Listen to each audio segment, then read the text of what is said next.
তো বন্ধুরা, আমার বন্ধু একটি হেডফোন অর্ডার দিয়েছে সোনির। দেখুন, আমরা আপনাদেরকে আনবক্সিং করে দেখাচ্ছি। দেখুন হেডফোনটি কেমন হয়েছে। কত বাজেটের আছে হেডফোনটা? 5,000 টাকা। 5,000 কিনতে যখন 5,000 টাকা বাজেটের একটি সোনির হেডফোন, খুব ভালো একটি হেডফোন। আপনারা চাইলে কিনতে পারেন। আনবক্সিং করে আমাদের দেখাচ্ছি।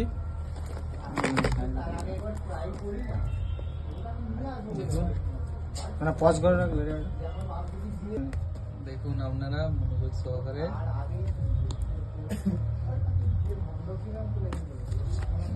ন্যায্য মূল্যে একটি ভালো হেডফোন। এখন বলে যাবেনি, ফ্লিপকার্ট থেকে অর্ডার দিয়েছে, আনবক্সিং করা হয়নি, ভিতরে সাবানের কাপড় বেরোতে পারে।